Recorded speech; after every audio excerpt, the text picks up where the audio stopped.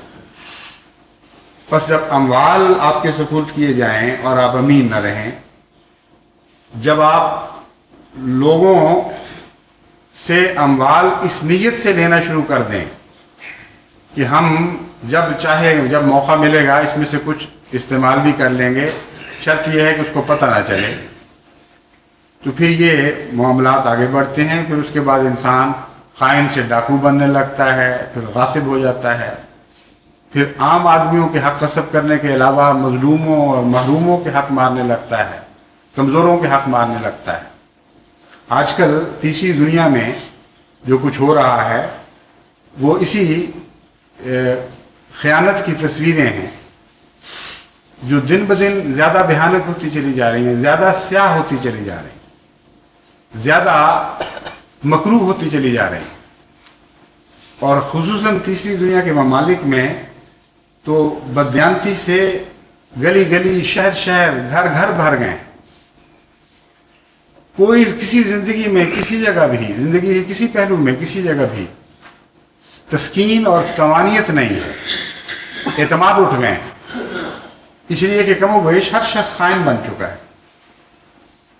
بس خیانت کا مضمون بھی بہت ہی اہمیت رکھتا ہے، یعنی خیانت سے بچنے کا مضمون اور امانت پر قائم رہنے کا مضمون غیر معمولی اہمیت رکھتا ہے.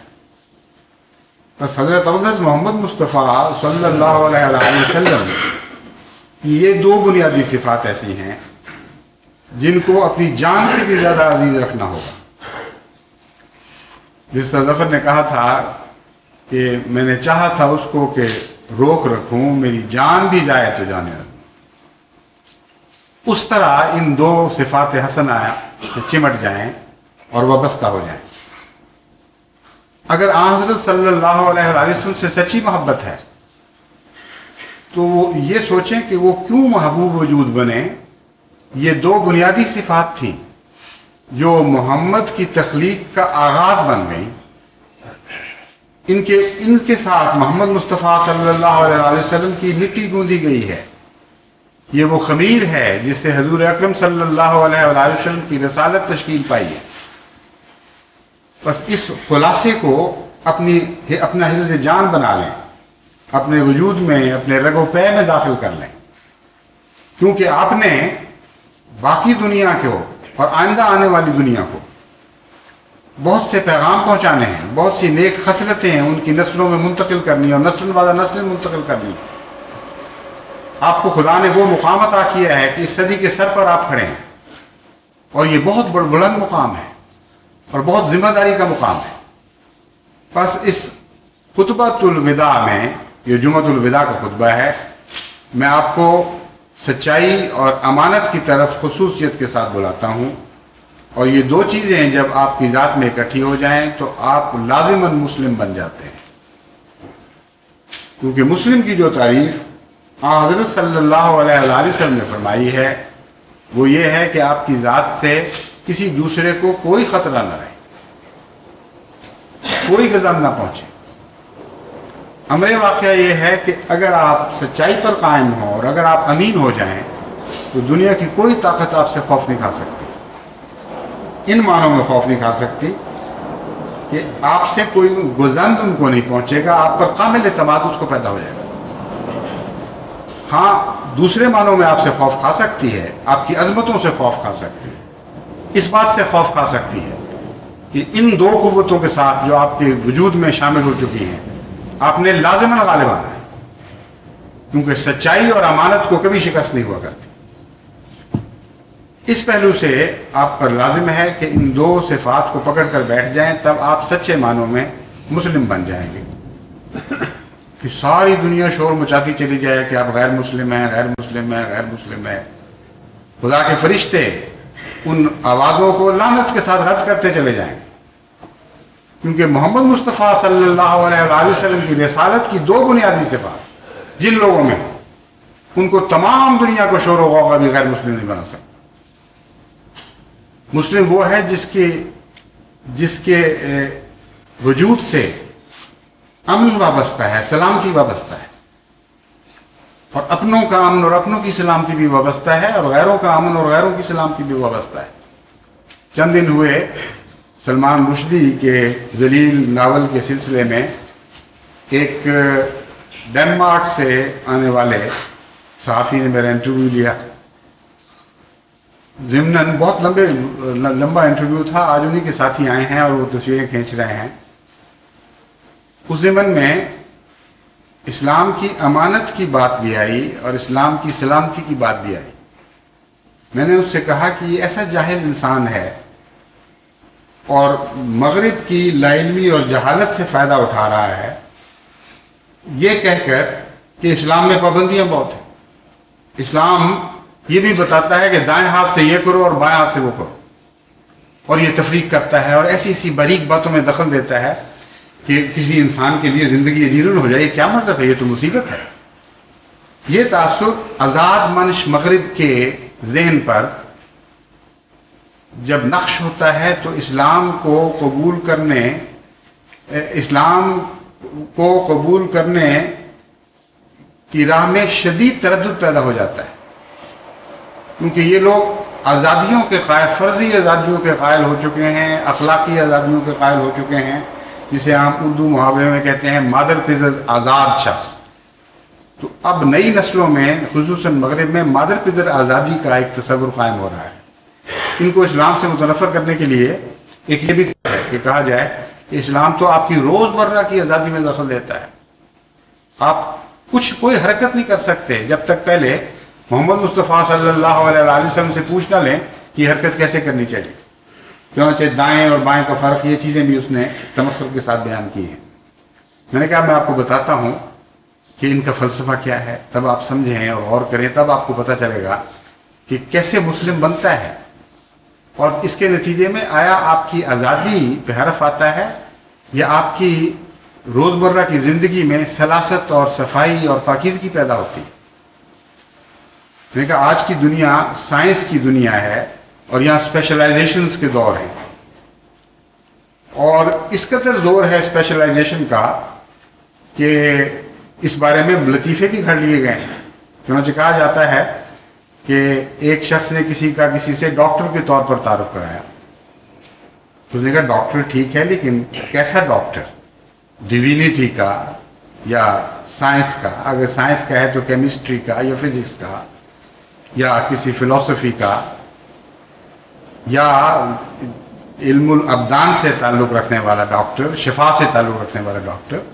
ڈاکٹر کیا مطلب بتاؤ تو صحیح۔ اس نے کہا نہیں، علم الابدان یعنی شفا سے تعلق رکھنے والا ڈاکٹر۔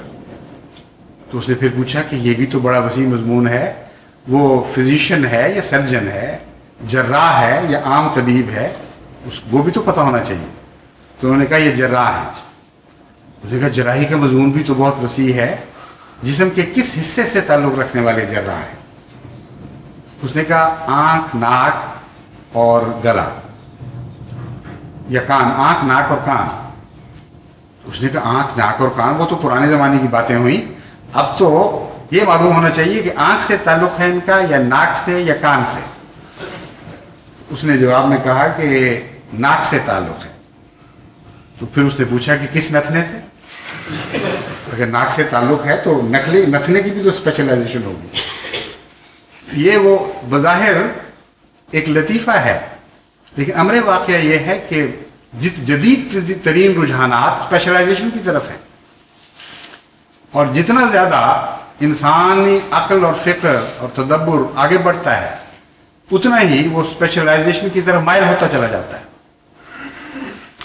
اسلام وہ مذہب ہے، اور وہ شاندار مذہب ہے، اور تمام مذاہب میں ایک ہے جس نے انسان کو اسپیشلائزیشن سکھائی، اور اسی میں مسلمان کا مسلمان ہونا دکھائی دیتا ہے۔ یعنی مسلم ہے، اس سے آپ کو امن ہے، اس سے آپ کو کوئی خطرہ نہیں۔ میں نے کہا جب میں آپ سے دائیں ہاتھ سے مصافحہ کرتا ہوں، چونکہ میرے آقا محمد مصطفیٰ صلی اللہ علیہ وآلہ وسلم نے مجھے بتایا ہے کہ دائیں ہاتھ سے کوئی گندی چیز نہیں پکڑنی، اس لیے میں آپ کے لیے ایک امین کے طور پر ہوں، آپ کو مجھ سے کوئی خوف نہیں۔ آپ بے تکلفی سے ہاتھ بڑھا کر میرے دائیں ہاتھ کو تھام سکتے ہیں، جانتے ہوئے کہ محمد مصطفیٰ کا غلام ہے، لازماً یہ ہاتھ صاف ہوگا۔ لیکن آپ نے نہ دائیں کی تمیز سیکھی نہ بائیں کی تمیز سیکھی۔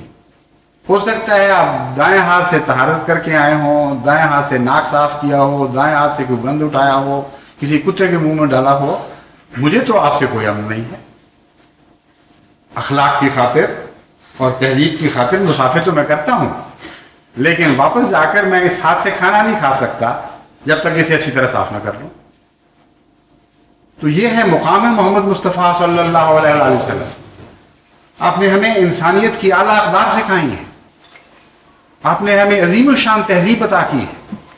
یہ جاہل اور بیوقوف اور سفلی لوگ اپنی کم فہمی کی وجہ سے اگر ان باتوں پر ہنستے ہیں تو ان کو ہنسنے دو۔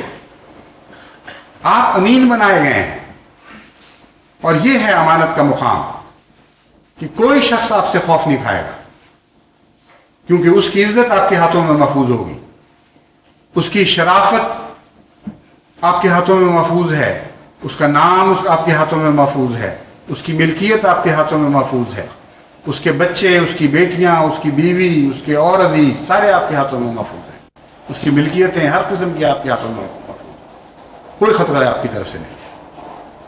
یہاں تک کہ ہاتھ سے ہاتھ جب ملاتا ہے تب بھی وہ جانتا ہے کہ ایک محمد مصطفیٰ کے غلام کے صاف ہاتھوں سے میں ہاتھ ملا رہا ہوں، اور مجھے اس سے بھی کوئی خطرہ نہیں۔